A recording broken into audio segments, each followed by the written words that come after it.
Well, happy new year to you. Thank you so much for joining me this morning on this webinar. It is such a delight that I get to hang out with you and invest this time into you and your business and your year, right? Which is ultimately what this is for. Ultimately what I'd love you to do is just put in the chat for me where you are from. So you'll see a control panel on the right of screen, and you'll see a section that says chat. Do me a favor and put in there where you're from. And I do that because we have just under 600 people registered for Start Strong 21, and a lot of those names I have no idea where they're from, and I want to get to know you guys. So just literally in the chat, just put in there for me where you are from. I can see them absolutely flying in now, which is really cool. Really, really, really cool. We've even got Tasmania in the house, so welcome.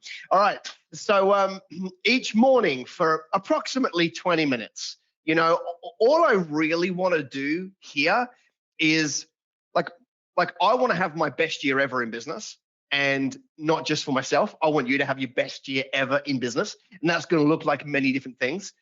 But I want to play a part in it, right? I want to play a part in you having your best year. And so one of the things that I want to do is just want to give you that shot in the arm, right?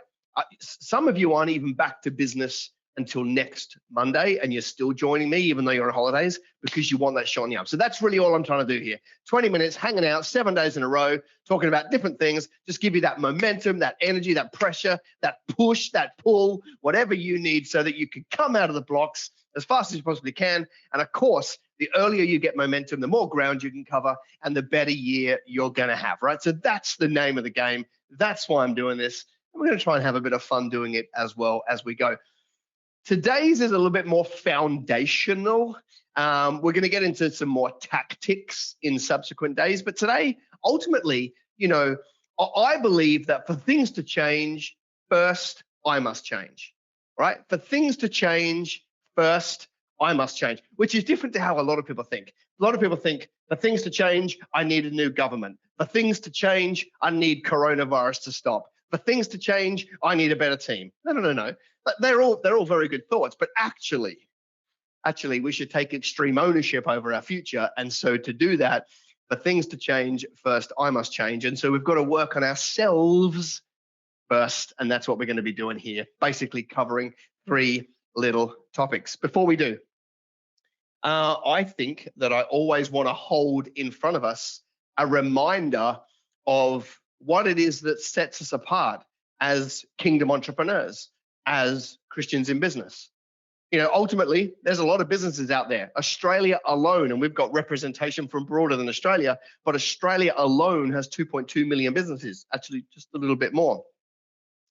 And so I think the US got 24 million and so forth, right? So there's a lot of businesses out there, but actually us as believers, us as redeemed believers, there's got to be something different about the way we operate. Otherwise, we are the same as the world. And if we're the same as the world, then we're certainly not set apart. So I always want to make sure that I'm holding in front of us the motivation, the impetus to actually do things differently. And the way I would language that to you is you've got a fresh opportunity right now for 2021 to be that year that you really double down on doing kingdom business, right? Now, what is that? It is getting away from the standard way of doing business, which is this self-interest-based business model, right? If you look around the world, 99.999% of businesses are self-interest based, meaning that the business really only is there to produce one thing, and that's profits for the owners or profits for the shareholders and the owners, and that's it. And so when that becomes your focus, then of course you'll cross any moral boundary to achieve more of that. Kingdom business is different. We need to approach business in the opposite spirit. The opposite spirit being, sure, we can enjoy nice things. Sure, we need to be profitable. Sure, we can take some of that for our shareholders ourselves. But actually, what sets us apart is building a business that benefits others. That's it.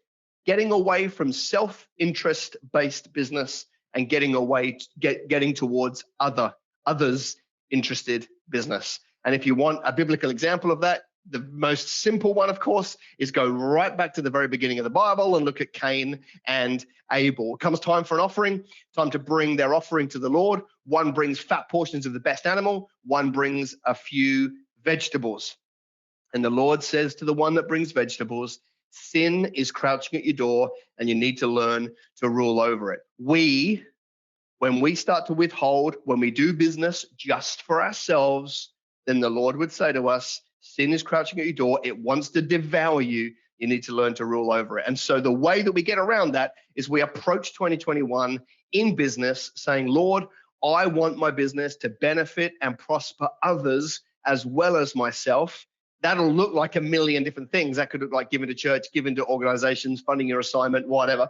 But actually, just the very start is the heart that this business, it doesn't matter whether I'm going to do 50 grand this year or 50 million this year, this business is going to not only benefit me, but it's going to benefit others. And if you approach 2021 in that spirit, then of course, our God will breathe on your business even more than he might because you're doing it his way, and you will see the blessing of the Lord. That's ultimately what sets us apart. That's ultimately what makes people say, why you do things a little bit differently around here. And then, of course, that is a witness. All right. So a couple of things I want to talk about. I want to talk about visions and targets. See, there is really no point in saying, I'm going to have the best year ever. You know, this is my breakthrough year. By the way, I've seen all the rubbish on Facebook in the last 72 hours. You know, I saw one just before I came on here. It's like, you're gonna thrive, not survive. I'm like, not just by telling me I'm not. Like, I actually need to have a vision for my business, something that pulls me forward throughout the year, and something that I can actually tangibly build if I'm going to have my best year ever. It's not going to happen because I put it on Facebook. It's not going to happen because somebody with half a prophetic voice declared it over some, remote friend on social. It's going to happen because you intentionally take action towards building a vision that you set out to build. But I want to talk about vision in a slightly different context here. I want to look at vision and targets differently. Vision meaning a picture of how business looks. Targets being the financial goals that we set. The mistake I believe a lot of people make when it comes to start of a year, what do I want this year to stand for, is they pick a monetary goal.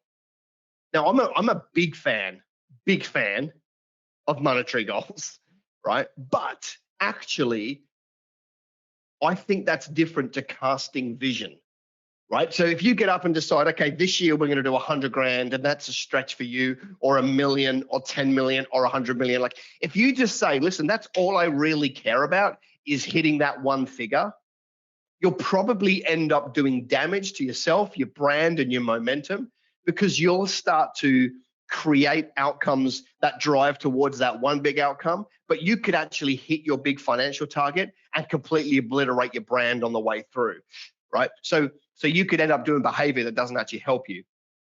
So that's why I want to separate these things out. Like, you should have a financial target that says, I want to do this year. And the reason why I've pluralized it with targets is because you should then break that down into how much am I going to chase down in January, February, March, April, right the way through to December, and have different targets for different months, depending on the cycle and trends of your industry, right? You should do that. You should have an overall amount of money you want to do between January and December. I know that's not how we report, but you can still have targets set January to December, right? and you break those down and you put them up and you chase those down every single month. You hit those targets, right? That's one thing.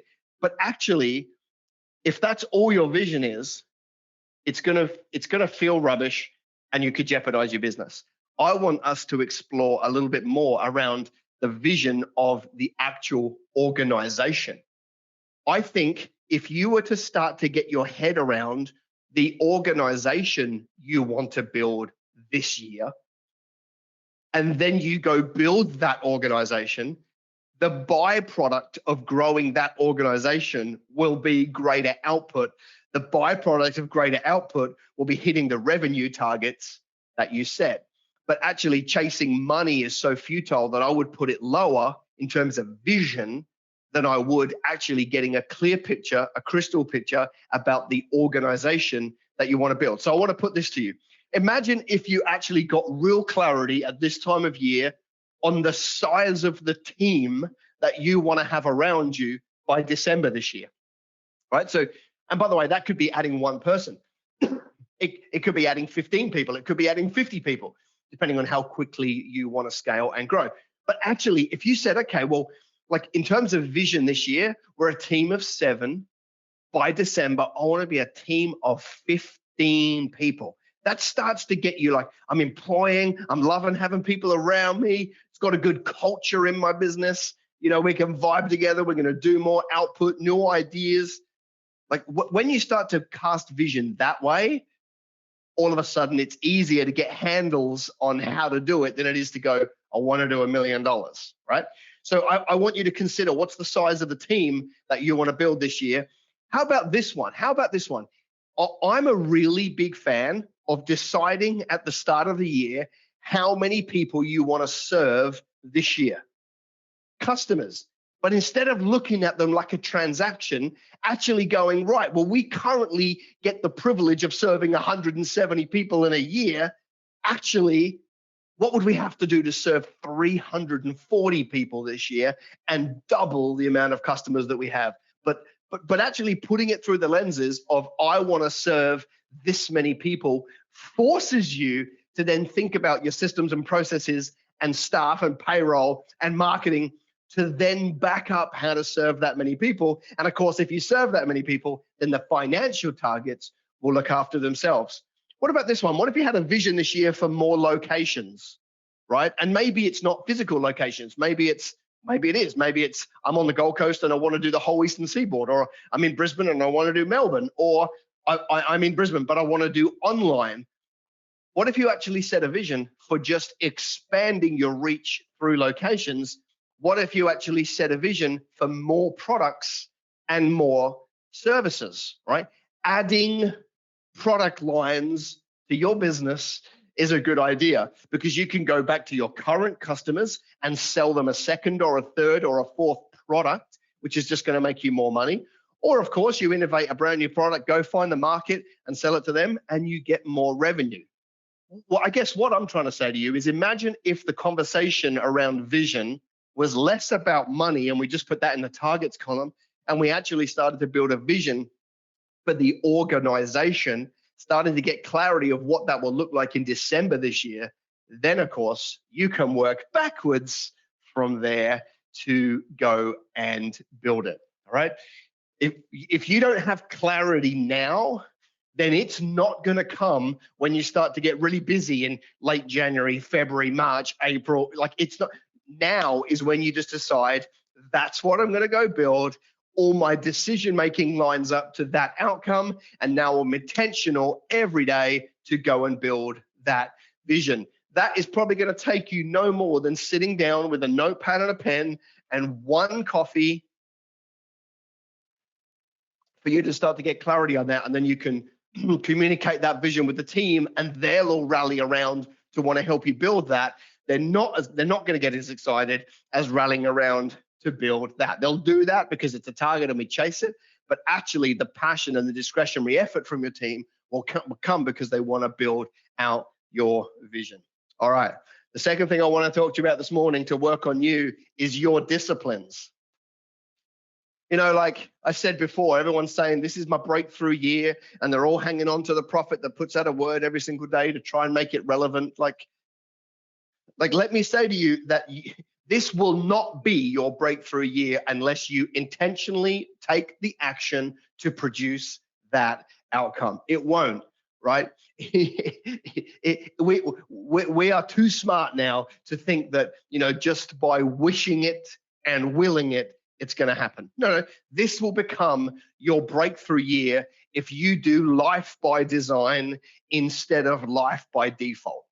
If you actually design your life that is conducive, right, with achieving the vision that you've set, then you're very likely to hit it. If you think you can just mumble along and hopefully it all falls into plan and or not, and it's almost by some other force that you're going to have your breakthrough year, then I want to tell you it's 50-50 whether you get there, and those odds are not good enough. You need to decide, right, that you are taking control of your part of building your vision, and then your disciplines need to match your intention. So for me, right, this is a great opportunity to set New Year's resolutions, which is effectively just new disciplines. And I hear people say it's a bad time of year and why wait, and they don't last. They'll last if you want it bad enough. They'll last if you want it bad enough. But and that's why it's disciplines, not euphoria. January 1, everybody's pumped, right? You've just eaten your face off for 2 weeks of Christmas. Everybody wants to join the gym and they want to pay lip service. But it's hard work. But if you want it bad enough, you'll go and you'll commit the time. It will be your disciplines this year that set you apart from your last year and get you closer to your vision. What do I mean by that? I mean you do have to fit things into your day consistently and jealously guard them as disciplines so that they get done. So for me, I've basically got 5 F's that I build my life around. That is where my disciplines come from. And the 5 F's are faith, family, finance, fitness, and fun. That's just us. That's how we roll. And so my disciplines, I use that as a framework to decide them. So maybe like I need to find time every single day to spend with the Lord, reading my Bible, praying, and listening. I need time every single day to do that. I need to find my secret place, my quiet place. All right. If it was good enough for David to have a quiet place, it's good enough for me. I've got to find that place in my life where every single day I get up and I push the world aside because it's got so many demands. I push it aside and I start listening and praying and communicating with the God that I've chosen to believe in. Right. So I've got to activate my faith. I've got to have disciplines in my faith. I've got to have disciplines in my family. What does that look like? I need to carve time to be intentional with Kimberly and my 3 girls. I need to carve time on a daily basis to show them that they're important. It's got to be a discipline that is somewhere in my life. My finances is easy. Finances are going to look after themselves. If you have the discipline to grow your business, then your finances will be fine. And then, of course, there's the least interesting one, in my opinion, of the 5 is the fitness one. But I've got to have disciplines to do that. For example, last year I set a goal of running 1,000 kilometers in a year. And I will be the first to say I choked, right? I was killing it up until coronavirus, and then all of those challenges that came, and I got to about 700 Ks, which is twice as much as I had done the year before, but I got nowhere near the goal. I did do 1,000 phone calls, not that that's going to help me with my fitness. So this year I'm doing it again. I'm like, no, I didn't do it last year. I fell short. Bang. My discipline wasn't there. By the way, I could have done it last year. It's just an excuse that I didn't get there. I could have done it. I'm going to do it this year, run 1,000 Ks. Okay. So whatever that is, 80 a month, and you get there, 80 and a bit of change. And then I need to have disciplines around my fun. What does that look like? What does it look like to have fun? Now, let me tell you how I do this. I've already decided my fun for the year. I've already decided it. I buy a 1-year planner that's this big, has every day of the year on it. I sit down with my family before I let anybody in the business fill it in. And I sit down and I go, okay, when's our ski trip? We're going to go to Hamilton Island this year because we've never been before and it looks lovely. And then when's the 4 long weekends that I get with Kimberly and no kids? They're already in there. It is a discipline to put those into my diary first. And now everything else, the business can have all the rest of the time, but the discipline is there for me to have honored the family and I get to have some fun. I want to say to you that it'll be your disciplines. And maybe it's just as simple as getting up 30 minutes earlier. And if you need to get up 30 minutes earlier, go to bed 15 minutes earlier and everything will work out okay. But maybe you just need to build those disciplines around you, because you're not going to get there by accident. You're going to get there by intentionally deciding that your behavior needs to match your intentions. The third thing I want to talk to you about this morning is reasons over excuses. Reasons over excuses. You need more reasons to win than you've got excuses to lose. In other words, what we're talking about here is You need to find your why. Because when you've got a crystal clear why and you know why you're going to get up every day, then behind that will be more reasons to win this year than excuses to lose. Now, that's not what the world wants you to do. The world wants you to come up with so many excuses that it anesthetizes you against the pain of regret. No, it might work in the short term, but that's going to wear off and you're going to start to feel really crappy about yourself or your year at some point in the future. If you just decide that you've got a big enough reason to win this year, you'll win this year. This can't come from me. This can't come from anything except something inside of you where you choose absolutely, unapologetically, I'm doing it. But it's got to come from in here. I can't tell you to do it. I can't push you. I can't pull you. Like I can lay this out as a concept for you, but I can't motivate you to find that. You have to find your why. And let me tell you, it may not come to you like that. Sometimes you have to dig these things out. See, for me, having been in personal development world for so long, it's simple for me to be able to chase down the why and put my finger on it. But it wasn't always, and it may not be for you. So here's the exercise that I think you should do. You literally go and you grab your pen and your notebook and a blank piece of paper and you go and you write at the top of the page, why do I want this to be my best year ever? ? You put your answer down and then you go through a process. And why is that? And you write an answer. And then you write, and why is that? And you write an answer. And why is that? And you write an answer. And why is that? And you write an answer. And you can probably see where I'm going here. You probably have to write down, and why is that, 50 times before you get so frustrated with the exercise that the actual why just bursts out of you and you go, well, because I'm just sick of playing small. Bingo, you found it. Or you do the exercise and you're getting really frustrated and you go, well, because everybody told me I was never going to amount to much and I really want to go prove it. Great. Now you found your why. Or you're going through the exercise and you're like, because I'm sick of selling my family short and not giving them what I want. So I want to build a business so I can reward them. Once you go through the exercise of just, and why is that, and why is that, and why is that, and why is that, the exercise will force you to get so frustrated that you'll actually put your finger on the hot button and your entire motivation and your why will come out of you. And once you have that, then it doesn't matter what gets thrown at you this year because you've got more reasons to win than you have excuses to lose. Then when your team quit and they lie to you and somebody's stealing and your competitor does this and the landscape and Facebook changed the algorithm, when all that stuff happens, none of it derails you because your why is so compelling that they all just become little speed bumps to getting you to the end of the game. That would be the exercise that I would love you to do at some point today.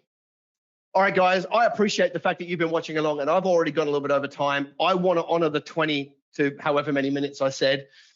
And so here's what I want you to do. Right now, I want you to say, what's the top one thing that jumped out to you on this webinar, please? What's the top one thing that jumped out to you? Please put it in the chat section of the webinar because I want the feedback loop from you guys about what's popping. What's the one thing that jumped out to you on this morning's webinar, please?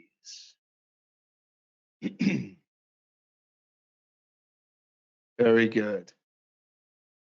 Very, very good. They're flying in. Very, very good. Well, guys, hey, I'm going to let you get back to your day because you've got a lot to get through. We're going to be back here tomorrow morning. We're going to get a lot more practical as these days unfold. But I just want to play my part in you having your best year ever. Love you guys. See you in 24 hours.